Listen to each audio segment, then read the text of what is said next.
우리 야당이 선거에 이기려면 국민의 분노를 돌릴 희생양이 필요합니다. 브라질 정치인들은 미국은 무섭고 중국은 보복이 지저분하다며 고개를 저었습니다. 그때 테이블 위에 놓인 삼성 스마트폰이 눈에 들어왔죠. 한국은 어때? 순하잖아. 정치적으로 압박할 힘도 없고. 브라질은 30년간 5조 원을 투자하고 2만 5천 명을 고용한 파트너를 하루아침에 노예주로 만들었습니다. 노동법을 핑계로 1,800억 원 벌금을 때렸죠. 2억 명 시장을 벌일 배짱은 없을 거라고 비웃었습니다. 그런데 삼성이 보낸 답장이 뭔지 아십니까? 사과문이 아닙니다. 합의서도 아닙니다. 종이 딱 한 장이었습니다. 브라질 법인을 청산합니다. 그 한 문장이 떨어지자 주식시장이 폭락하고 환율이 폭등하고 20만 명이 거리로 쏟아졌습니다. 어제까지 삼성 꺼져라 외치던 시민들이 하루 만에 제발 돌아와 달라 울부짖었습니다. 30년 신뢰를 밟아버린 대가, 그 참혹한 결말을 지금 공개합니다. 우리는 실수했습니다. 아니, 우리는 범죄를 저질렀습니다. 선거라는 전쟁터에서 승리하기 위해 우리는 가장 믿음직한 우방에게 총구를 겨눴습니다. 1,800억 원. 우리가 그들에게 청구했던 벌금의 액수입니다. 하지만 그 대가로 우리가 잃어버린 것은 돈으로 환산할 수 없는 신뢰, 그리고 20만 명의 일자리였습니다. 저는 지금 브라질 마나우스 제3공장 정문 앞에 서 있습니다. 불과 2년 전까지만 해도 이곳은 매일 아침 2만 5천 명의 직원들이 활기차게 출근하던 곳이었습니다. 거대한 트레일러들이 쉴 새 없이 드나들며 최신형 스마트폰과 TV를 실어 나르던 마나우스 자유무역지대의 심장이었죠. 하지만 지금은 쥐떼와 들개들만이 주인 없는 공장을 지키고 있습니다. 가끔 바람이 불 때마다 녹슨 양철 지붕이 삐걱거리는 소리가 마치 유령의 비명처럼 들려옵니다. 제 이름은 호베르투 디아스. 브라질 상원의원으로서 지난 20년간 이 나라의 정치를 지켜봐 온 사람입니다. 그리고 오늘 저는 제 정치 인생을 걸고, 아니 제 조국 브라질의 미래를 위해 이 뼈아픈 진실을 고백하려 합니다. 20년 전 제가 한국을 방문했을 때 만났던 작은 거인을 기억합니다. 당시 삼성의 회장이었던 고 이건희 회장. 그분과의 만찬 자리에서 저는 등골이 서늘해지는 경험을 했습니다. 그분은 웃으며 와인을 권했지만 그 눈빛만은 마치 먹잇감을 노리는 호랑이처럼 매서웠습니다. 그분이 제게 건넸던 한마디가 지금도 귀에 쟁쟁합니다. 우리는 신뢰가 없는 곳에서는 1원도 벌 생각이 없습니다. 그때 알아차렸어야 했습니다. 한국인들은, 그리고 한국 기업은 돈보다 자존심과 신뢰를 목숨처럼 여기는 사람들이라는 것을요. 하지만 우리 정치권의 하이에나들은 그 경고를 무시했습니다. 그저 한국 기업을 돈 많은 호구, 털면 돈이 나오는 현금 인출기 정도로만 생각했으니까요. 이 이야기는 그 오만한 착각이 불러온 파멸의 기록입니다. 부디 이 이야기를 듣는 당신들의 나라에서는 우리와 같은 어리석은 실수를 반복하지 않기를 바랍니다. 지금부터 시계를 18개월 전으로 돌려보겠습니다. 그날 브라질리아의 공기는 유난히 무겁고 끈적거렸습니다. 대통령 선거를 정확히 1년 앞둔 시점이었습니다. 여당의 지지율은 바닥을 모르고 추락하고 있었고, 경제 지표는 연일 빨간불을 켜고 있었습니다. 국민들의 분노는 임계점을 넘어서고 있었죠. 무언가 돌파구가 필요했습니다. 아니, 정확히 말하면 국민들의 분노를 다른 곳으로 돌릴 희생양이 필요했습니다. 브라질리아 시내 한복판에 있는 안과 창문이 모두 가려진 회의실에는 담배 연기가 자욱했습니다. 그곳에는 여당의 핵심 실세 5명이 모여 있었습니다. 그 중에서도 좌장격인 페르난도 코스타 의원이 상석에 앉아 있었습니다. 그는 선거 전략의 귀재라 불렸지만 동시에 목적을 위해서라면 수단과 방법을 가리지 않는 냉혈한으로도 유명했죠.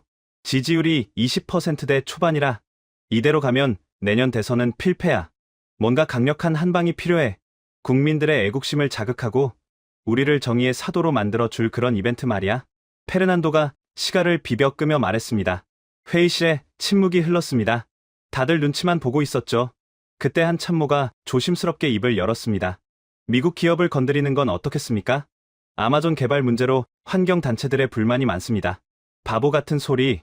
미국을 건드렸다가는 당장 환율이 요동칠 거야. 우리 경제가 감당 못해. 페르난도가 단칼에 잘랐습니다. 그럼 중국은요? 최근 저가 공세 때문에 제조업체들 불만이 상당합니다. 중국. 덩치가 너무 커. 그리고 걔네들은 보복이 지저분해. 브라질산 소고기 수입 막아버리면 우리 농장주들 표 다 떨어져 나가. 안 돼. 페르난도의 눈이 먹잇감을 찾는 맹수처럼 번들거렸습니다.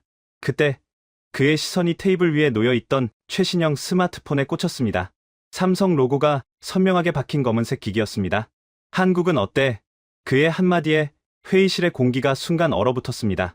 저는 본능적으로 손을 들고 말했습니다. 페르난도, 그건 위험한 발상입니다. 삼성은 브라질에 30년을 투자한 기업입니다. 마나우스 공장에만 2만 5천 명이 일하고 있어요. 건드려서 좋을 게 없습니다. 하지만 페르난도는 코웃음을 쳤습니다. 호베르투, 자네는 너무 겁이 많아. 한국 기업들, 걔네들은 순해. 우리가 좀 윽박지르고 겁주면 알아서 기는 신용이라도 한다고. 게다가 한국은 미국이나 중국처럼 정치적으로 우리를 압박할 힘도 없어. 딱 좋은 먹잇감이지. 하지만 그들이 반발해서 철수라도 하면요. 제 말에 페르난도를 비롯한 다른 의원들이 왁자지껄하게 웃음을 터뜨렸습니다. 마치 어린아이의 순진한 질문을 들은 어른들처럼 말이죠. 철수, 2억 명의 시장을 포기하고 30년간 5조 원을 쏟아부은 공장을 버리고 말도 안 되는 소리 하지 마. 장사꾼들이 제일 무서워하는 게 뭔지 알아? 바로 손해야. 그들은 절대로 브라질을 못 떠나. 우리가 뺨을 때리면 다른 쪽 뺨도 내밀면서 제발 장사하게 해달라고 빌 놈들이라고. 페르난도는 확신에 차 있었습니다.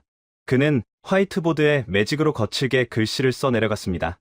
노동 착취, 외국 자본의 횡포, 자주권 회복. 듣기만 해도 대중들의 피를 끓게 만드는 자극적인 단어들이었습니다. 시나리오는 완벽해.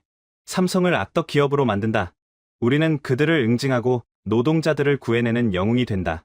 벌금으로 1,800억 원 정도 때리고 나중에 뒤로 협상해서 좀 깎아주면 걔네들도 감지덕지할 거야. 선거 자금도 좀 챙길 수 있고 말이지. 일석이조 아니야. 저는 자리에서 벌떡 일어났습니다.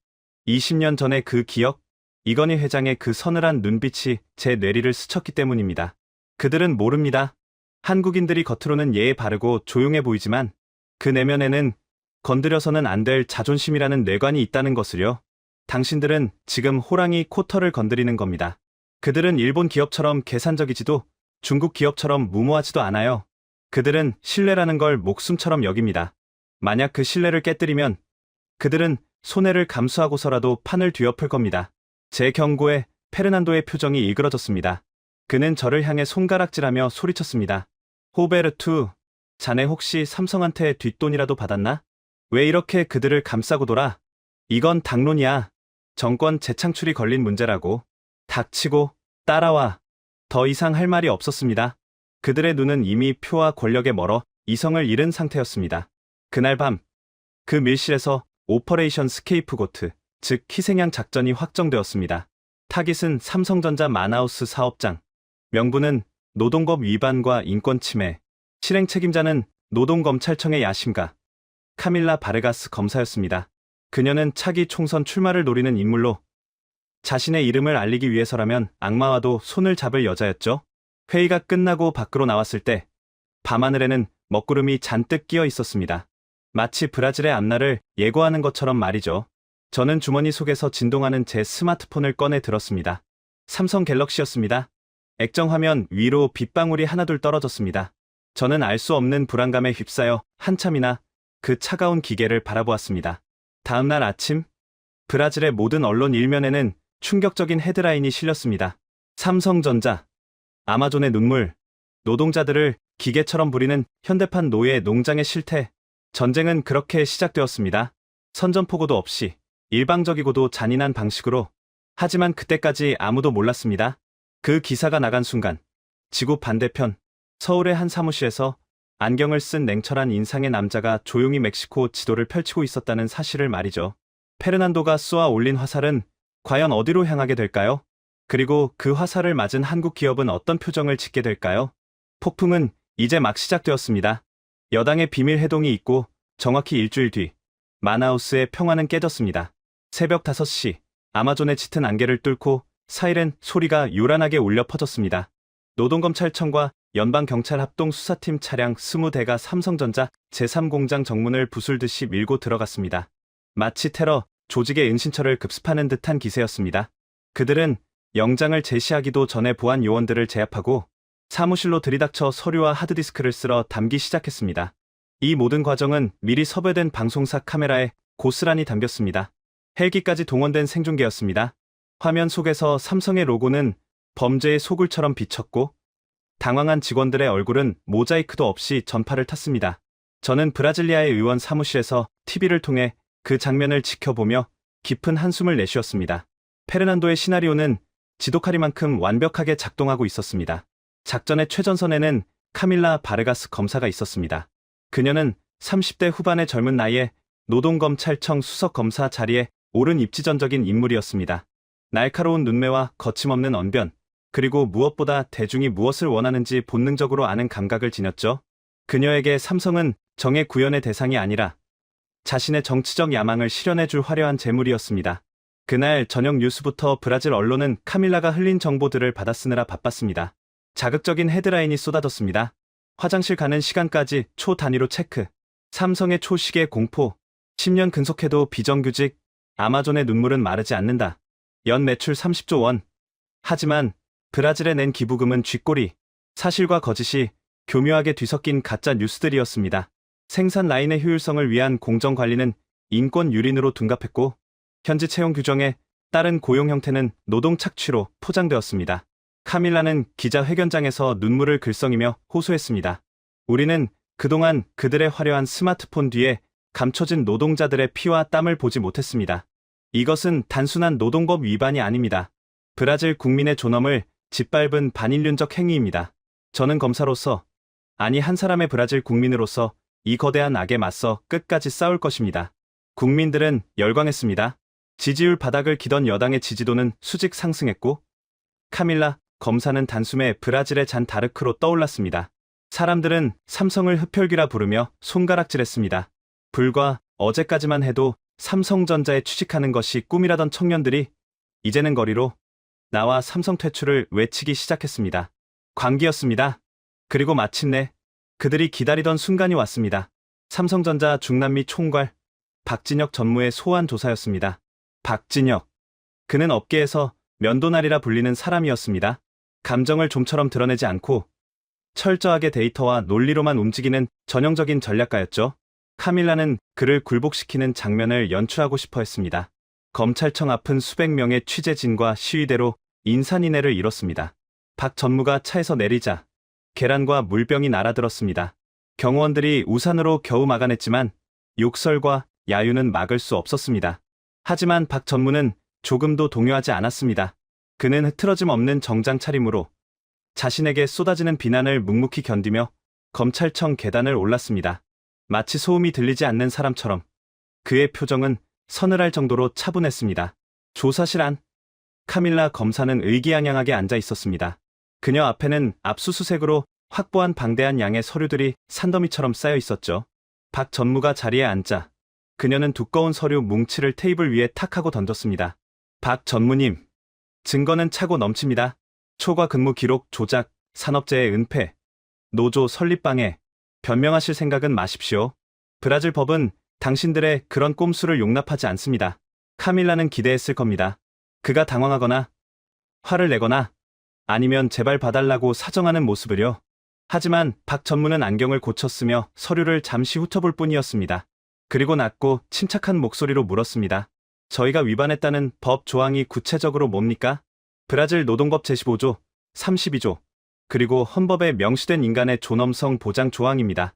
저희는 지난 30년간 브라질 노동청의 가이드라인을 단 한 번도 어긴 적이 없습니다.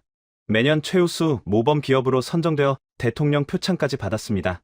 그 표창장에 서명한 게 바로 지금의 대통령이십니다. 그런데 하루아침에 저희가 범죄 집단이 되었다는 겁니까? 박 전무의 논리적인 반박에 카밀라의 미간이 찌푸려졌습니다. 그녀는 책상을 내리치며 목소리를 높였습니다. 과거의 영광에 숨지 마세요. 지금 드러난 증거들이 말해주고 있지 않습니까? 당신들은 우리 국민을 착취해서 배를 불렸어요. 30년간 5조 원 투자? 웃기지 마세요. 그동안 가져간 돈이 얼마입니까? 30조? 50조? 기업이 이익을 추구하는 것은 죄가 아닙니다. 그리고 그 이익의 상당 부분은 다시 이곳에 재투자되었습니다.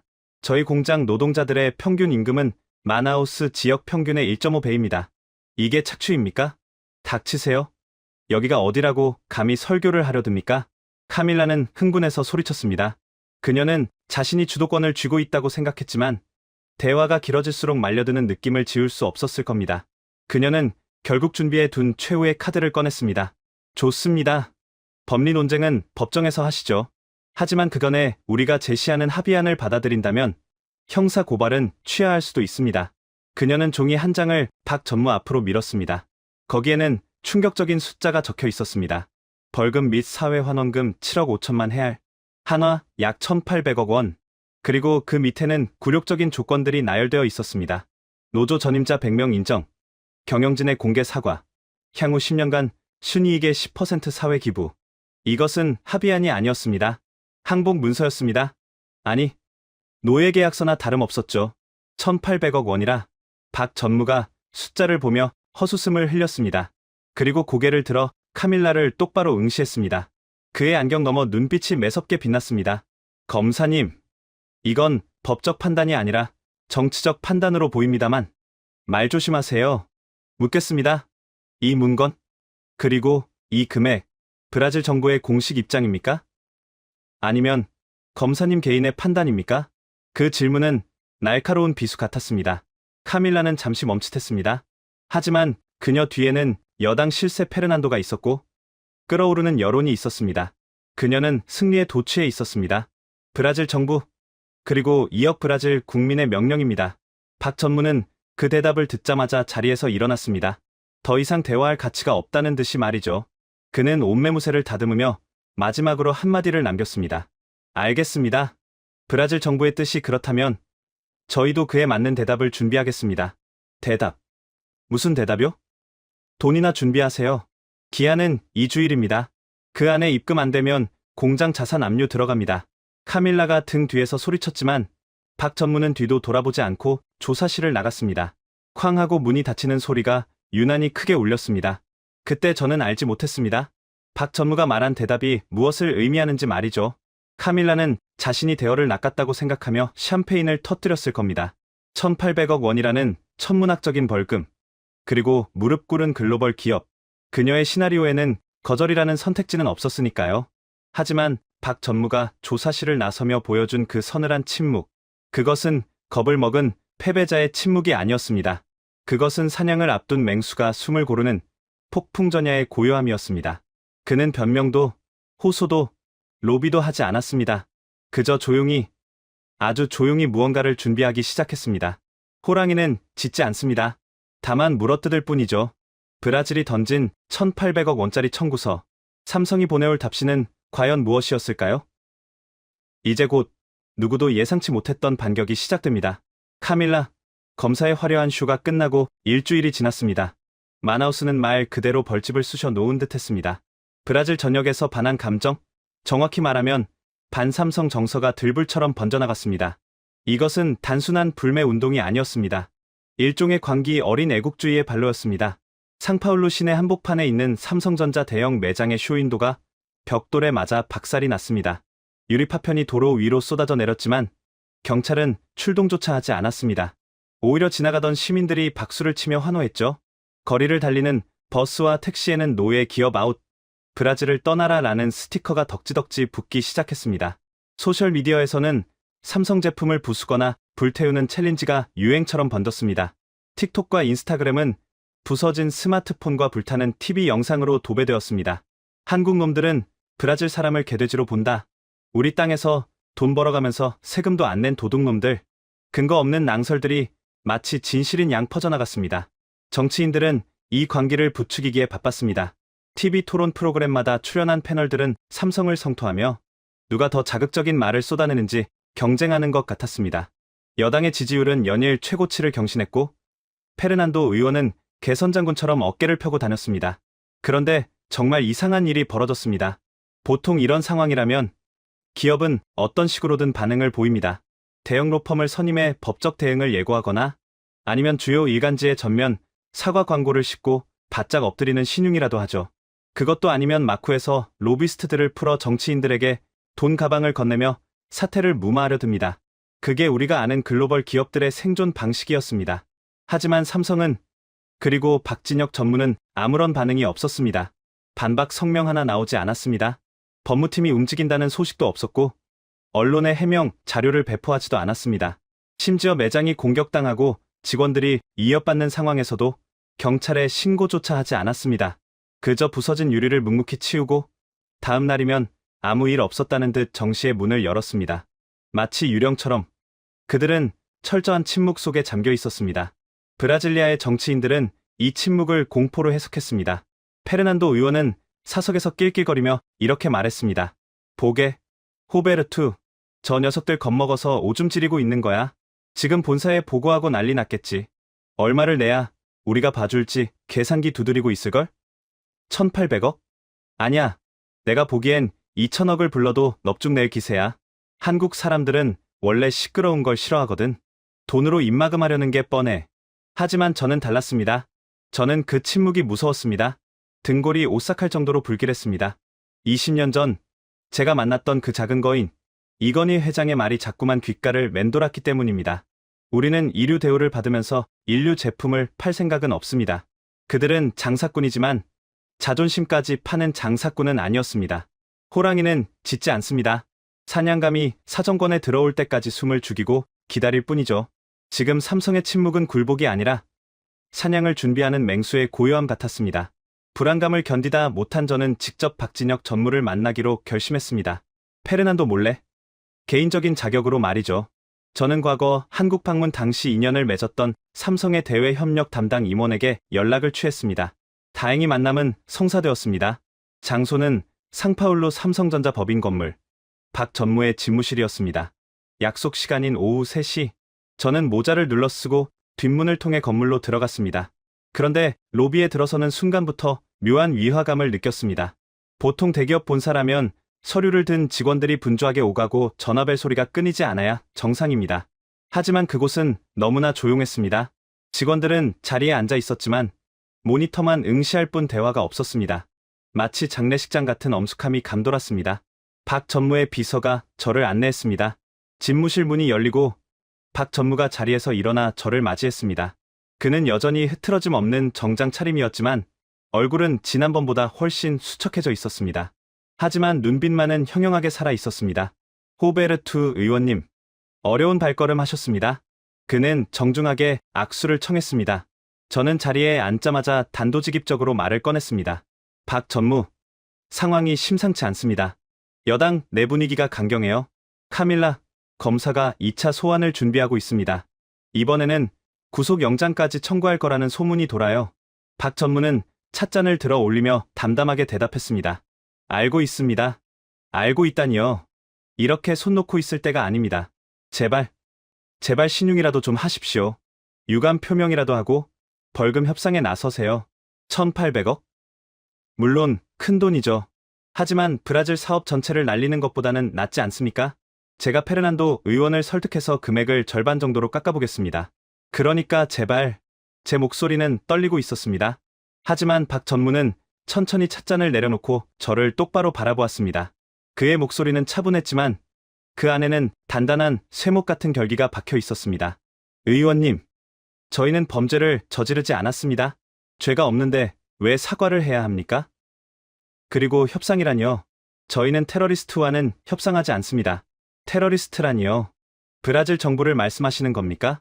정당한 법 집행이 아니라 정치적 목적을 위해 기업을 인질로 잡고 몸값을 요구하는 행위. 그것이 테러가 아니면 무엇입니까? 그의 말에 말문이 막혔습니다. 틀린 말이 아니었기 때문입니다. 하지만 저는 브라질 상원의원으로서 최악의 사태만은 막아야 했습니다. 박 전무, 현실을 직시하세요. 브라질은 인구 2억의 시장입니다. 남미 최대의 경제 대국이에요. 이곳을 포기하고 어디로 가겠습니까? 베트남? 인도? 거기도 정치적 리스크는 있어요. 여기만큼 인프라가 갖춰진 곳은 없습니다. 자존심 좀 굽히는 게 그렇게 어렵습니까? 박 전무는 씁쓸한 미소를 지었습니다. 그리고 자리에서 일어나 집무실 벽면에 걸려있던 거대한 세계지도로 다가갔습니다. 의원님, 기업에게 가장 중요한 인프라가 무엇인지 아십니까? 도로? 항만? 전기? 아닙니다. 그가 지도 위에 브라질을 손가락으로 가리켰습니다.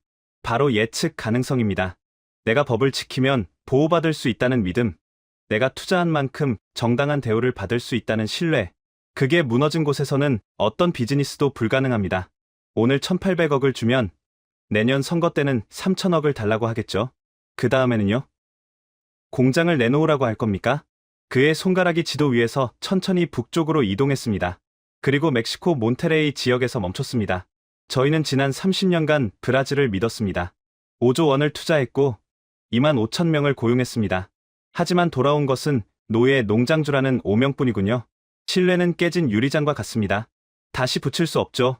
그 순간 저는 책상 한 구석에 놓여 있던 서류철 하나를 발견했습니다. 파일 제목은 한글로 적혀 있었지만 옆에 작은 영어 부제가 붙어 있었습니다. 프로젝트 엑소더스, 단계적 철수 계획이라고 쓰여 있었습니다. 심장이 쿵하고 내려앉았습니다. 엑소더스, 탈출. 그들은 협상 카드를 만지작거리고 있었던 게 아니었습니다. 떠날 준비를 하고 있었던 겁니다. 그것도 아주 치밀하고 완벽하게. 설마 정말 떠나실 생각입니까? 제 질문에 박 전무는 대답 대신 책상 서랍을 열어 봉투 하나를 꺼냈습니다.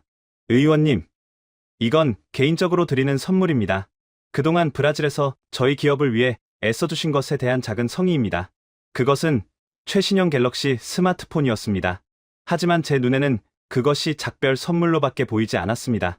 박 전무, 다시 생각하세요. 이건 브라질 경제에 재앙이 될 겁니다. 수만 명이 실직할 거예요. 당신들도 엄청난 손해를 볼 겁니다. 손해라. 의원님, 삼성은 1년에 수십조 원의 이익을 냅니다. 브라질 공장 하나 문 닫는다고 망하지 않습니다.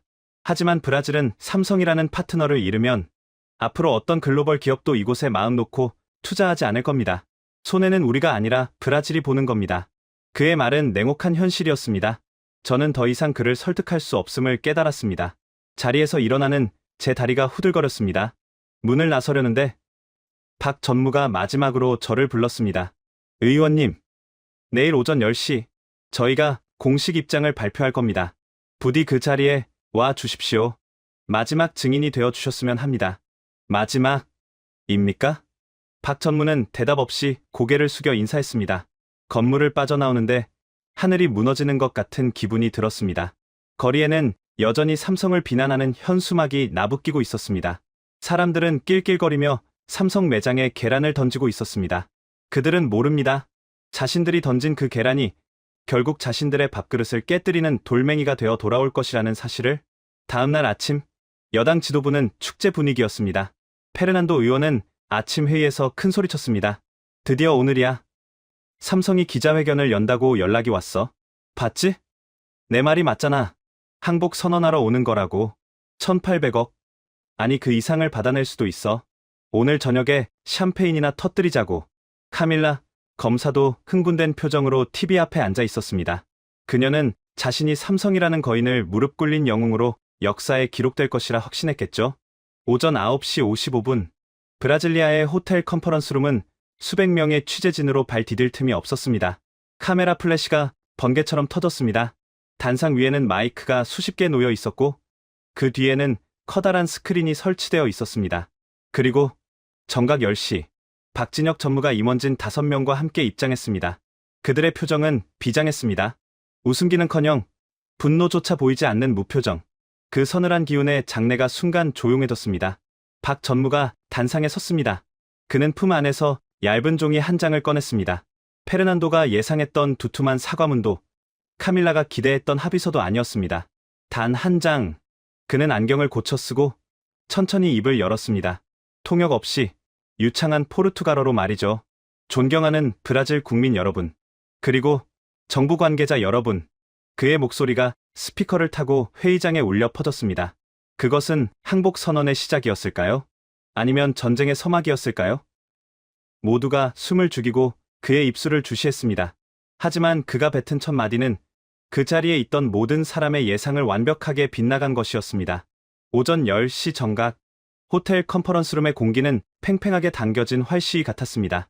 수백 대의 카메라 렌즈가 단상 위에 박진혁 전무를 겨누고 있었고 브라질 전역의 TV 채널이 정규 방송을 중단하고 이 장면을 생중계하고 있었습니다. 박 전무가 마이크 앞에 종이를 집어 들었습니다. 종이는 가볍게 떨리는 듯했지만 그의 손은 바위처럼 단단하게 고정되어 있었습니다. 그가 입을 떼기 전 아주 짧은 정적이 흘렀습니다. 그 정적 속에서 저는 페르난도 의원의 사무실 TV를 통해 그를 지켜보고 있었습니다. 페르난도는 위스키 잔을 든 채 킬킬거렸습니다. 봐라. 저 표정. 항복문서 낭독하기 직전에 패장 얼굴 아니냐? 이제 죄송합니다. 벌금 내겠습니다. 제발 공장만 돌리게 해주십시오 하고 엎드려 빌 거야. 그러면 우리는 못 이기는 척 받아주면 되고. 하지만 박 전무의 입에서 나온 첫 문장은 페르난도의 예상을 산산이 조각냈습니다. 삼성전자는 지난 30년간 브라질과 함께 울고 웃었습니다. 아마존의 열기 속에서 우리는 가족이었습니다. 5조 원의 투자, 2만 5천 명의 고용 창출, 그리고 연간 30억 달러의 수출. 우리는 이 땅을 제2의 고향으로 여겼습니다. 여기까지는 의례적인 인사말 같았습니다. 기자들도 지루한 표정으로 노트북을 두드리고 있었죠. 하지만 박 전무가 안경을 벗어 손수건으로 닦고 다시 쓰면서 분위기가 급변했습니다. 하지만 최근 브라질 정부와 검찰은 저희를 범죄 집단으로 규정했습니다. 저희가 일구어온 30년의 역사를 착취와 기만이라고 정의했습니다. 그의 목소리가 한 옥타브 낮아졌습니다. 기업은 이윤을 먹고 자라지만 그 뿌리는 신뢰에 있습니다. 정부가 기업을 신뢰하지 않고 기업이 정부의 정책을 예측할 수 없는 곳에서 더 이상의 투자는 도박일 뿐입니다. 장내가 술렁이기 시작했습니다. 무언가 잘못되어 가고 있다는 것을 직감한 기자들이 서로의 얼굴을 쳐다보았습니다. 박 전무는 준비한 원고를 내려놓고 카메라를 정면으로 응시했습니다. 그 눈빛은 브라질리아의 정치인들을 그리고 카밀라 검사를 똑바로 겨냥하고 있었습니다. 따라서 삼성전자는 오늘부로 마나우스 사업장에 대한 신규 투자를 전면 중단합니다. 플래시가 미친 듯이 터졌습니다. 하지만 충격은 거기서 끝나지 않았습니다. 또한 향후 6개월에 걸쳐 마나우스 제1, 제2, 제3 공장의 생산 라인을 단계적으로 축소하고 최종적으로는 법인을 청산할 계획입니다. 이미 멕시코 몬테레이 주정부와 베트남 하노이 당국과의 이전 협의를 마쳤습니다. 이상입니다. 박 전무는 마이크를 끄고 단상을 내려왔습니다. 순간 회의장은 진공 상태가 된 듯했습니다. 1초, 2초, 3초, 뇌가 정보를 처리하지 못한 기자들이 멍하니 있다가 비명 같은 고함을 지르며 단상으로 뛰쳐나갔습니다. 철수라뇨? 진짜로 떠난다는 겁니까? 2만 5천 명의 직원은요? 그들은 어떻게 됩니까? 정부와 합의된 내용입니까? 경호원들이 몰려드는 기자들을 막아섰습니다. 박 전무는 쏟아지는 질문 세례를 뒤로하고 조금의 망설임도 없이 출구로 향했습니다. 그 뒷모습은 너무나 냉정해서 비현실적으로 느껴질 정도였습니다. 페르난도 의원의 사무실에서는 위스키 잔이 바닥으로 떨어져 박살났습니다. 저 미친 새끼가 지금 뭐라고 짓거린 거야? 청산? 이전? 누구 마음대로? 페르난도의 얼굴이 시뻘개졌습니다. 그는 떨리는 손으로 전화기를 집어 들었습니다. 당장 노동부 장관 연결해. 그리고 카밀라, 그 여자한테 전화해서 당장 출국 금지시키라고 해. 감히 브라질을 협박해?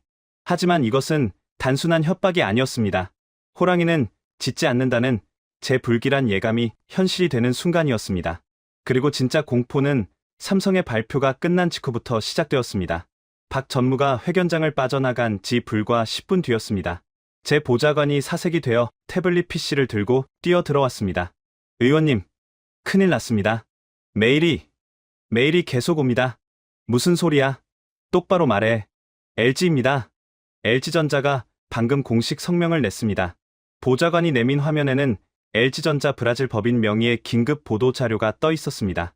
LG전자 상파울루 캄피나스 공장 증설 계획 전면 보류 및 사업 재검토. 내용은 간결했습니다. 브라질 내 사업 환경의 불확실성이 증대됨에 따라 당초 예정되었던 5억 달러 규모의 캄피나스 공장 증설 투자를 무기한 보류하며 현지 생산 물량의 40%를 멕시코로 이관하는 방안을 검토 중이다. 이게 무슨 말을 잇기도 전에 또 다른 알림음이 울렸습니다. 이번에는 현대자동차였습니다. 현대자동차 브라질 법인 피아시카바 공장 3교대 근무제 폐지 및 생산량 50% 감축 결정. 최근의 반기업 정서와 예측 불가능한 법적 리스크로 인해 정상적인 경영 활동이 불가능하다고 판단. 그것은 마치 군사 작전 같았습니다. 삼성이라는 선봉장이 돌격 신호를 보내자 대기하고 있던 주력군들이 일제히 포문을 연 것입니다. 한국 기업 특유의 끈끈한 유대감, 위기 상황에서 똘똘 뭉쳐 대응하는 스크럼 전략이 브라질을 강타하고 있었습니다. 하지만 진짜 지옥은 그 다음이었습니다. 대기업들이 움직이자 그들과 생사를 함께하는 협력 업체들이 동요하기 시작했습니다. 삼성과 LG, 현대차에 부품을 납품하는 한국계 중소기업 60여 곳이 모인 주브라질 한국기업협의회가 공동 성명서를 발표했습니다. 우리는 혼자 남지 않겠습니다. 원청 기업이 떠나면 우리도 떠납니다. 그들은 더 노골적이고 감정적이었습니다. 우리는 지난 30년간 브라질의 법을 지키고 세금을 내며 살아왔습니다. 하지만 브라질 정부는 우리를 도둑 취급했습니다. 더 이상 이곳에서 사업할 명분도 의욕도 없습니다. 우리는 한국 본국으로의 철수 및 제3국 이전을 오늘부터 시작합니다. 60개 기업, 고용 인원만 합쳐도 5만 명이 넘는 규모였습니다. 마나우스뿐만 아니라 상파울루, 피라시카바, 소로카바 등 브라질 주요 공업 도시들이 동시에 타격을 입게 된 겁니다. 이것은 단순한 기업 철수가 아니었습니다. 브라질 제조업의 생태계가 통째로 뜯겨나가는 소리였습니다. TV 화면 속에는 카밀라 검사의 모습이 비치고 있었습니다. 기자들이 그녀를 에워싸고 마이크를 들이댔습니다.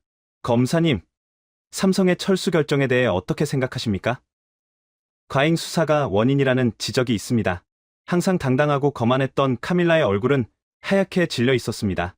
그녀는 입술을 깨물며 횡설수설했습니다. 이건 기업의 횡포입니다. 1,800억 원 벌금을 안 내려고 국민을 협박하는 쇼입니다. 그들은 절대 못 떠납니다. 자산 동결 조치를 취하면 이미 주요 설비는 지난달부터 유지, 보수 명목으로 해외로 반출되었다는 제보가 있습니다. 검찰은 이걸 몰랐습니까? 기자의 날카로운 질문에 카밀라는 대답하지 못하고 도망치듯 법원 건물로 들어갔습니다. 그녀의 시나리오에는 이런 챕터가 없었겠죠. 악덕 기업은 벌금을 내고 굴복해야 하는데 판을 엎어버리고 나가버리다니 그녀의 상식으로는 이해할 수 없는 일이었습니다. 오후 2시 브라질 주식시장이 반응하기 시작했습니다. 보베스파 지수가 급락했습니다. 외국인 투자자들이 패닉셀, 즉 공황 매도에 나선 것입니다. 한국 기업들이 떠난다. 브라질은 이제 투자 부적격 국가다. 월스트리트의 분석 보고서들이 실시간으로 쏟아졌습니다. 삼성 하나가 아니라 코리아, 잉크 전체가 움직였다는 사실이 투자자들에게는 브라질 리스크의 확증으로 받아들여졌습니다. 환율 그래프는 수직으로 치솟았습니다. 헤아라 가치가 휴지 조각처럼 떨어지고 있었습니다. 저는 의원실 창밖을 내려다보았습니다. 국회 앞 광장에는 어제까지만 해도 삼성 규탄 시위를 벌이던 사람들이 모여 있었습니다. 하지만 그들의 손에 들린 피켓은 더 이상 삼성 아웃이 아니었습니다. 내 일자리 돌려내라. 정부는 대책을 마련하라. 불과 4시간 만에 여론이 180도 뒤집혔습니다. 공포는 분노보다 빨랐습니다. 사람들은 직감적으로 알았습니다. 삼성과 LG, 현대차가 떠난다는 것은 단순히 스마트폰이나 자동차를 못 산다는 뜻이 아니라는 것을, 내 남편, 내 아내, 내 자식의 직장이 사라진다는 것을. 제 전화기가 울렸습니다. 페르난도였습니다. 아까의 기세등등함은 온데간데 없고 목소리가 덜덜 떨리고 있었습니다. 호베르투, 자네 그 박 전무랑 안면이 있다고 했지? 지금 당장 연락 좀 해봐. 우리가 실수했다고. 벌금 깎아주겠다고. 아니, 없던 일로 하겠다고. 제발 좀 말려봐. 저는 전화기를 꽉 쥐었습니다. 화가 치밀어 올랐지만 동시에 깊은 무력감이 밀려왔습니다. 페르난도, 늦었어요. 무슨 소리야? 이제 겨우 발표한 지 4시간 지났어. 되돌릴 수 있다고. 당신은 아직도 그들을 모릅니다. 한국 사람들은 한번 칼을 뽑으면 무라도 썰기 전에는 절대 도로 넣지 않아요. 그들은 이미 지난달부터 멕시코 공장을 가동하기 시작했을 겁니다. 박 전무가 오늘 발표한 건 계획이 아니라 이미 실행된 결과 통보예요. 이 개자식들이. 전화를 끊어버렸습니다. 더 이상 그와 이야기하고 싶지 않았습니다. 저는 TV 뉴스 속보를 멍하니 바라보았습니다. 화면에는 마나우스 공장 상공에서 촬영한 항공 영상이 나오고 있었습니다. 수백 대의 대형 트레일러가 공장을 빠져나가는 모습이었습니다. 마치 거대한 뱀이 둥지를 떠나는 것처럼 끝이 보이지 않는 행렬이 이어지고 있었습니다. 그 트레일러 안에는 브라질의 미래가, 우리의 희망이 실려나가고 있었습니다. 그날 밤 브라질리아의 모든 불이 꺼지지 않았습니다. 대통령궁에서는 긴급 안보회의가 소집되었고 재무부는 환율 방어를 위해 외환 보유고를 풀겠다고 발표했습니다. 하지만 이미 둑은 터졌습니다. 신뢰라는 둑이 무너진 자리로 경제 위기라는 거대한 쓰나미가 밀려오고 있었습니다. 그리고 그 쓰나미의 맨 앞에서 가장 먼저 휩쓸려 나간 것은 다름 아닌 마나우스의 힘없는 서민들이었습니다. 2만 5천 명의 실직은 시작에 불과했습니다. 한국 기업들이 빠져나간 자리에 생긴 거대한 진공 상태. 그 공허함이 브라질 경제를 어떻게 집어삼키는지 우리는 똑똑히 목격해야 했습니다. 도미노는 이제 막 첫 번째 블록이 쓰러졌을 뿐입니다. 그리고 대통령은 마침내 직접 나서기로 결심했습니다. 박진혁 전무의 폭탄 선언이 있은 지 정확히 24시간이 지났습니다. 그 하루는 브라질 현대사에서 가장 길고도 고통스러운 시간이었습니다. 브라질리아의 정치인들은 여전히 현실을 부정하고 있었습니다. 대통령궁에서는 긴급 안보회의가 열렸지만 그들의 결론은 허망하기 짝이 없었습니다. 노동부 장관은 TV에 나와 땀을 뻘뻘 흘리며 이렇게 말했습니다. 국민 여러분, 동요하지 마십시오. 이것은 고도의 협상 전술입니다. 30년간 뿌리내린 기업이 하루아침에 짐을 싼다는 것은 물리적으로 불가능합니다. 그들은 결국 돌아올 것입니다. 정부는 단호하게 대처하겠습니다. 페르난도 의원도 거들었습니다. 그는 자신의 소셜미디어에 삼성의 쇼에 속지 말라는 글을 올리며 지지자들을 결집하려 했습니다. 그들이 공장을 멈춘다고요? 천만에요. 당장 다음 달에 출시할 스마트폰 물량을 맞추려면 밤을 새워도 모자랍니다. 저러다 슬그머니 협상 테이블로 나올 겁니다. 두고 보십시오. 하지만 그들의 희망사항은 불과 반나절 만에 산산조각 났습니다. 마나우스 현지에서 날아온 한 장의 사진이 브라질 전역을 충격에 빠뜨렸기 때문입니다. 그것은 마나우스 항구의 항공 사진이었습니다. 항구에는 거대한 컨테이너선 3척이 정박해 있었고 삼성전자 공장에서 나온 수백 대의 트레일러가 끝이 보이지 않는 행렬을 이루며 항구로 들어가고 있었습니다. 컨테이너마다 선명하게 찍힌 목적지 코드, 데스티네이션 몬테레이 멕시코, 데스티네이션 하이퐁 베트남. 그것은 블러핑이 아니었습니다. 쇼도 아니었습니다. 군사 작전을 방불케 하는 치밀하고도 신속한 철수 작전이었습니다. 저는 나중에 알게 된 사실이지만 삼성은 이미 3개월 전부터 극비리의 주요 생산, 설비의 해체와 이송 계획을 수립해왔다고 합니다. 유지보수라는 명목으로 핵심 금형과 로봇팔들을 분해해 박스에 담아두었고 카밀라 검사가 압수수색을 하며 승리감에 취해 있을 때 그들은 조용히 배를 예약하고 있었던 겁니다. 한국인들의 그 무서운 추진력, 소위 말하는 빨리빨리 문화가 철수 작전에서도 유감없이 발휘되고 있었습니다. 브라질 공무원들이 서류 도장을 찍으며 탁상 공론을 벌이는 동안 삼성은 이미 짐을 싸서 현관문을 나서고 있었던 겁니다. 그 사진이 공개되자마자 시장은 발작을 일으켰습니다. 오후 1시 상파울루 증권거래소 전광판이 온통 붉은색으로 물들었습니다. 삼성협력 업체들의 주가는 하한가로 직행했고 그들에게 대출을 해준 은행주들이 폭락하기 시작했습니다. 투자자들은 비명을 지르며 매도 주문을 쏟아냈습니다. 브라질은 끝났다. 탈출하라. 외국인 투자 자금이 썰물처럼 빠져나갔습니다. 보베스파 지수가 6% 넘게 급락하자 서킷 브레이커가 발동되어 거래가 일시 중단되었습니다. 하지만 거래가 재개되자마자 낙폭은 더 커졌습니다. 브라질 헤아라 환율은 달러당 5.5 헤아를 돌파하며 사상 최고치를 경신했습니다. 하루 만에 국가의 구매력이 10% 가까이 증발해버린 것입니다. 수입 물가가 치솟았습니다. 당장 슈퍼마켓의 밀가루와 식용유 가격표가 바뀌기 시작했습니다. 서민들은 영문도 모른 채 주유소로 달려가 줄을 섰습니다. 불안감이 전염병처럼 번졌습니다. 하지만 진짜 재앙은 숫자가 아닌 사람들의 삶에서 터져나왔습니다. 마나우스 산업단지. 그곳은 마치 거대한 폭격을 맞은 도시 같았습니다. 삼성전자 제1공장, 제2공장, 제3공장이 동시에 가동을 멈췄습니다. 굴뚝에서 나오던 연기가 사라졌고 24시간 돌아가던 기계 소음이 멈췄습니다. 그 적막함이 소음보다 더 공포스러웠습니다. 삼성 공장 주변에는 소위 삼성타운이라 불리는 거대한 상권이 형성되어 있었습니다. 직원 2만 5천 명이 먹고 마시고 자는 곳이었죠.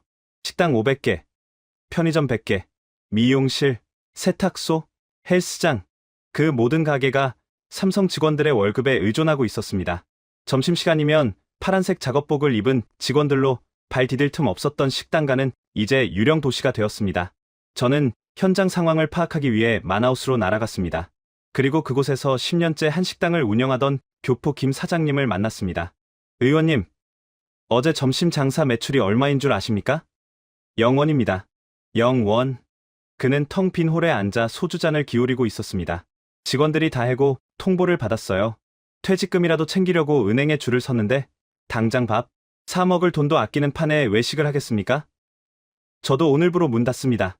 식자재 납품 업체, 주류 도매상, 건물주, 줄줄이 망할 겁니다. 삼성 하나 나간 게 아니에요. 마나우스 경제의 심장이 멈춘 겁니다. 그의 말대로였습니다. 삼성의 1차 협력 업체인 동진테크라는 회사를 찾아갔습니다. 스마트폰 케이스를 만드는 곳이었죠. 사장님은 공장 마당에서 직원들을 모아놓고 울고 있었습니다. 미안하다. 원청이 떠나는데 우리가 무슨 수로 버티겠냐? 우리도 멕시코로 간다. 같이 갈 사람은 비자 수속 밟아주겠지만 여기 남을 사람들은 정말 미안하다. 그 회사 직원만 800명이었습니다. 그들은 하루아침에 실업자가 되었습니다. 이런 회사가 60개였습니다. 플라스틱 사출, 포장 박스, 물류, 경비, 청소 용역. 도미노는 잔인하고 정확하게 넘어갔습니다. 삼성이 멈추자 협력업체가 멈췄고, 협력업체가 멈추자 그들에게 밥을 팔던 식당이 망했고, 식당이 망하자 식재료를 대던 농민들이 타격을 입었습니다. 마나우스 시청의 세수는 반토막이 났습니다. 공무원 월급을 줄 돈이 없다는 소문이 돌자 시청 앞은 항의하는 시민들로 인산인해를 이뤘습니다. 분노의 화살은 이제 삼성이 아닌 정부를 향해 돌아갔습니다. 가장 먼저 희생양이 된 것은 아이러니하게도 이 사태를 기획했던 카밀라 바르가스 검사였습니다. 그녀는 삼성의 철수 발표 직후 기자회견을 자청했습니다. 여론을 다시 반전시켜보려는 최후의 발악이었죠. 법원 앞 광장에 마련된 단상에 그녀가 섰을 때 그녀는 여전히 뻣뻣했습니다. 국민 여러분, 삼성의 행태는 명백한 국부 유출이자 먹튀입니다. 우리는 인터폴에 수배를 요청하고 닥쳐라. 이 마녀야. 군중 속에서 날개란 하나가 날아와 그녀의 이마에 정통으로 맞았습니다. 노란 노른자가 그녀의 얼굴을 타고 흘러내렸습니다. 그것이 신호탄이었습니다. 내 남편 직장 돌려내. 네가 정의의 사도냐? 너 때문에 우리 가족 굶게 생겼어. 수천 명의 시위대가 단상을 향해 물병과 쓰레기를 던졌습니다. 그들은 대부분 삼성 공장 해고 노동자와 그 가족들이었습니다. 어제까지만 해도 삼성 물러가라를 외치던 그들이 이제는 검찰 독재 타도를 외치고 있었습니다. 카밀라는 비명을 지르며 경호원들에 들려 쫓겨나듯 현장을 빠져나갔습니다. 그녀가 탔던 검찰 차량은 성난 군중에 의해 유리가 모두 깨졌습니다. 그녀의 정치 생명은 그것으로 끝이었습니다. 영웅에서 역적으로 추락하는 데는 딱 3일이 걸렸습니다. 페르난도 의원도 무사하지 못했습니다. 그의 지역구 사무실에는 화염병이 날아들었습니다. 여당 지지율은 10%대로 곤두박질 쳤습니다. 대통령은 페르난도의 전화를 받지 않았습니다. 꼬리 자르기가 시작된 겁니다. 하지만 정치인 몇 명의 목이 날아간다고 해서 무너진 경제가 돌아오지는 않았습니다. 브라질은 고립되어 가고 있었습니다. 코리아 엑소더스의 충격은 전 세계 기업들에게 강력한 시그널을 주었습니다. 도요타 브라질 법인은 예정되어 있던 하이브리드 엔진 공장 증설 계획을 무기한 보류한다고 발표했습니다. 정책적 불확실성이 해소될 때까지 투자를 중단한다. 이 말은 삼성 박진혁 전무가 했던 말에 세련된 표현일 뿐 뜻은 같았습니다. 너희 나라 못 믿겠다는 것이었죠.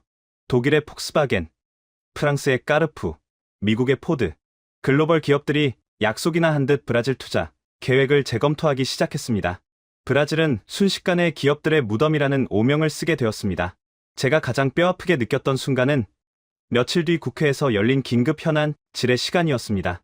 야당 의원들이 경제부 장관을 난타하고 있을 때 저는 조용히 자리에서 일어나 발언권을 얻었습니다. 장관님, 삼성 공장 부지를 중국 기업에 매각한다는 소문이 돌던데 사실입니까? 장관은 힘없는 목소리로 대답했습니다. 네, 화웨이와 샤오미 측에 접촉해 보았습니다만 뭐라고 하던가요? 그들이 거절했습니다. 장내에 탄식이 흘렀습니다. 이유가 뭡니까? 헐값에 넘기겠다고 했을 텐데 그들이 말하길 삼성이 포기하고 나간 곳에는 다 이유가 있을 거라고 하더군요. 한국 기업이 못 견디고 나간 곳에서 자신들이 성공할 자신이 없답니다. 그리고요? 그 공장 설비가 너무나 완벽하게 해체되어 있어서 껍데기만 남은 공장을 인수해봤자 고철 덩어리일 뿐이라고. 그렇습니다. 삼성은 떠날 때조차 철두철미했습니다. 그들은 자신들의 기술이 유출될까봐 핵심 설비는 가져가지 못한 것은 철저히 불용 처리했습니다. 그 넓은 공장은 이제 누구도 쓸 수 없는 거대한 콘크리트 덩어리가 되어버린 것입니다. 브라질은 자존심을 세우려다 팔다리를 잘린 꼴이 되었습니다. 대통령은 그제야 사태의 심각성을 깨달았습니다. 환율 방어에 실패하고 지지율은 한 자릿수로 떨어질 위기에 처하자 그는 마지막 카드를 꺼내 들었습니다. 박진혁 전무를 만나야겠소. 내가 직접 참모들이 말렸습니다. 대통령이 일개 외국 기업 임원을, 그것도 떠나겠다는 사람을 만나는 건 국격에 맞지 않는다는 이유였습니다. 하지만 대통령은 책상을 내리치며 소리쳤습니다. 국격? 나라가 망하게 생겼는데 국격이 밥 먹여주나. 바짓가랑이라도 잡아야 해. 그가 떠나면 우리 정권도 끝이야. 그렇게 역사적인 만남이 주선되었습니다. 장소는 대통령 관저. 하지만 이미 버스는 떠난 뒤였습니다. 그들이 모르는 것이 하나 있었습니다. 삼성의 시계는 브라질의 시계보다 훨씬 빠르게 돌아간다는 것을. 박 전무는 이미 브라질에 없었습니다. 그는 멕시코 몬테레이 공장의 기공식에 참석하기 위해 출국한 상태였습니다. 대통령은 급하게 전용기를 띄워 박 전무를 모셔오라고 지시했습니다. 이건 외교적 결례를 넘어선 애원에 가까운 추태였습니다. 하지만 급한 불을 꺼야 했습니다. 이 소식을 들은 저는 씁쓸한 웃음을 지을 수밖에 없었습니다. 불과 2주일 전 1,800억 원을 내라며 큰소리치던 그 위풍당당하던 정부는 어디로 갔습니까? 이제는 제발 돌아만 와달라며 세금도 안 받고 땅도 공짜로 주겠다며 읍소하는 꼴이라니. 하지만 저는 알고 있었습니다. 한국 기업은, 특히 삼성은 한번 내린 결정을 쉽게 번복하지 않는다는 것을. 그들은 감정적으로 움직이지 않습니다. 철저한 계산과 원칙 위에서 움직입니다. 이미 신뢰 불가 판정을 받은 파트너에게 다시 손을 내밀 만큼 그들은 어리석지 않습니다. 도미노의 마지막 블록이 쓰러지기 직전이었습니다. 그리고 그 충격은 브라질의 미래를 송두리째 앗아갈 만큼 거대했습니다. 브라질리아 대통령궁 플라날투. 그날 관저의 공기는 무덤 속처럼 차갑고 무거웠습니다. 저는 대통령의 긴급 호출을 받고 집무실에 들어가 있었습니다. 화려한 샹들리에 아래 대통령은 초췌한 얼굴로 소파 깊숙이 파묻혀 있었습니다. 테이블 위에는 재무장관이 올린 보고서가 놓여 있었는데 표지에 적힌 붉은색 그래프들은 마치 국가의 심전도가 멈추고 있음을 알리는 것 같았습니다. 호베르투 의원, 자네가 그 박 전무라는 사람과 안면이 있다고 했지? 대통령이 마른 세수를 하며 물었습니다. 평소의 위험은 온데간데 없고 목소리는 갈라져 있었습니다. 네, 카카. 하지만 이미 알고 있네. 떠났다는 거. 하지만 어떻게든 다시 데려와야 해. 이대로 가면 국가부도 사태가 올 수도 있어. IMF 구제금융을 다시 받아야 할지도 모른다고. 대통령이 벌떡 일어나 소리쳤습니다. 그의 눈에는 공포가 서려 있었습니다. 삼성 하나가 빠져나간 구멍이 둑을 무너뜨렸고 이제 그 둑으로 브라질 경제 전체가 휩쓸려 내려가고 있었으니까요. 내가 직접 만나겠네. 자존심이고 뭐고 다 버리겠어. 그가 원하는 건 뭐든 들어주겠다고 해. 세금? 20년 면제해주지. 땅. 마나우스 공단 전체를 공짜로 주겠어. 노조? 파업 금지법이라도 만들어서 묶어두겠다고 약속해. 제발, 제발 자리만 좀 만들어주게. 한 나라의 대통령이 일개 외국 기업 임원에게 애원하고 있었습니다. 그것은 비굴함이라기보다는 처절한 생존 본능이었습니다. 저는 무거운 마음으로 삼성 측에 연락을 취했습니다. 다행히, 아니, 어쩌면 불행히도 박진혁 전무는 아직 브라질을 완전히 떠나지 않은 상태였습니다. 법인 청산의 마지막 서류 작업을 위해 상파울루에 머물고 있었죠. 그는 만남을 수락했습니다. 단, 장소는 대통령궁이 아닌 상파울루의 삼성법인 회의실이었습니다. 대통령이 기업을 찾아가는 모양새, 의전상 있을 수 없는 일이었지만 지금 브라질 정부에게 선택권 따위는 없었습니다. 다음 날 오전, 대통령 전용 헬기가 상파울루 삼성 본사 옥상에 내렸습니다. 대통령과 경제부 장관, 그리고 저를 포함한 소수의 수행원만이 동행했습니다. 회의실에 들어서자 박 전무는 이미 짐 정리가 끝난 텅 빈 책상 앞에 서서 창밖을 바라보고 있었습니다. 그의 뒤로는 멕시코 몬테레이 공장의 조감도가 걸려 있었습니다. 먼 길 오시게 해서 죄송합니다. 대통령님, 박 전무가 정중하게 고개를 숙였습니다. 하지만 그의 태도에는 깍듯함 이상의 차가운 벽이 느껴졌습니다. 대통령은 어색한 미소를 지으며 자리에 앉았습니다. 박 전무, 아니, 삼성전자 여러분, 우리가 오해를 했던 것 같소. 브라질 정부는 삼성의 기여를 잊지 않고 있습니다. 지난번의 불미스러운 일은, 그래, 행정착오였소. 내가 책임지고 관련자들을 문책했소. 카밀라 검사는 파면되었고 노동부 장관도 경질했소. 대통령은 준비해 온 파격적인 제안들을 쏟아냈습니다. 법인세 영구 감면, 전기료 50% 인하, 그리고 대통령 직속의 외국인 투자보호위원회 설치까지. 그것은 특혜를 넘어선 사실상 국가가 기업에게 바칠 수 있는 모든 것이었습니다. 돌아와 주십시오. 2만 5천 명의 직원이, 아니 2억 명의 브라질 국민이 여러분을 기다립니다. 우리가 잘못했습니다. 대통령이 고개를 숙였습니다. 수행원들 모두가 숨을 죽였습니다. 이 정도면 삼성도 마음을 돌리지 않을까 하는 신락 같은 희망이 회의실을 감돌았습니다. 박 전무는 한참 동안 말이 없었습니다. 그는 천천히 찻잔을 만지작거리다가 낮은 목소리로 입을 열었습니다. 카카. 한국에는 엎지른 물은 다시 주워 담을 수 없다라는 속담이 있습니다. 희망이 깨지는 소리였습니다. 저희가 브라질을 떠나는 것은 세금 때문이 아닙니다. 인건비 때문도 아닙니다. 바로 불확실성 때문입니다. 오늘 각하께서 주신 이 파격적인 혜택들, 감사한 제안입니다. 하지만 정권이 바뀌면요? 다음 대통령이 나와서 이건 전 정권의 특혜다라며 다시 1,800억을 내라고 하면 저희는 또 짐을 싸야 합니까? 대통령의 얼굴이 흙빛으로 변했습니다. 그럴 일은 없을 거요. 내가 법으로 보장하겠소. 법이 정치에 의해 좌지우지되는 것을 이미 보지 않았습니까? 신뢰라는 자산은 쌓는 데는 30년이 걸리지만 무너지는 건 하루면 충분합니다. 그리고 한번 무너진 신뢰는 100년이 지나도 복구되지 않습니다.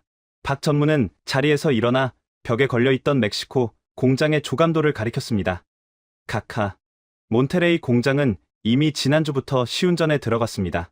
베트남 하이퐁 공장 라인 증설도 끝났습니다. 저희의 시계는 멈추지 않습니다. 브라질이 멈춰있는 동안 저희는 살기를 찾아 움직였습니다. 버스는 이미 떠났습니다. 그럼 우리 직원들은 어쩌란 말이오. 그 많은 실업자들은 대통령이 울부짖듯 소리쳤습니다. 박 전무의 눈빛이 잠시 흔들렸습니다. 그것은 연민이었습니다. 하지만 기업가의 냉정함이 곧 그 감정을 덮었습니다.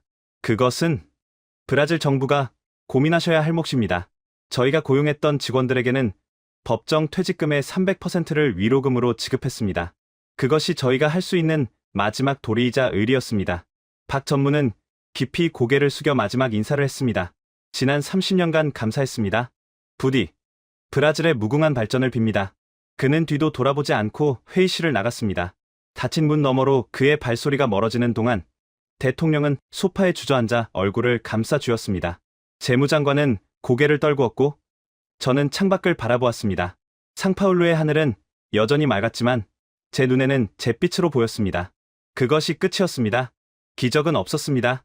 그리고 18개월이 지난 지금 저는 다시 마나우스 제3공장 앞에 서 있습니다.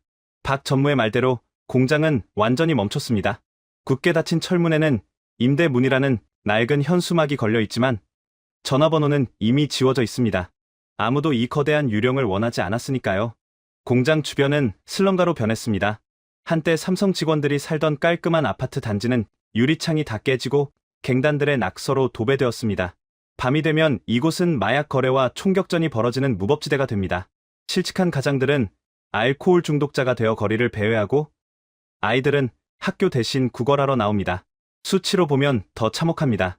마나우스 지역 실업률 45%, 범죄율 300% 증가, 브라질 전체 GDP 성장률 마이너스 2% 기록. 이것이 우리가 치른 5만의 청구서였습니다. 가끔 이곳을 지나가는 바람 소리를 듣습니다. 그 소리가 마치 20년 전 이건희 회장의 경고처럼, 그리고 18개월 전 박진혁 전무의 마지막 인사처럼 들립니다. 신뢰가 없는 곳에 미래는 없다. 우리는 그 단순한 진리를 무시했습니다. 정치가 경제를 이길 수 있다고 착각했습니다. 표를 얻기 위해 기업을 악마로 만들고 국민을 선동했습니다. 그 결과가 바로 제 눈앞에 펼쳐진 이 폐허입니다. 한국 기업들은 냉정했습니다. 그들은 감정에 휘둘리지 않았고 협박에 굴하지 않았으며 빈말을 하지 않았습니다.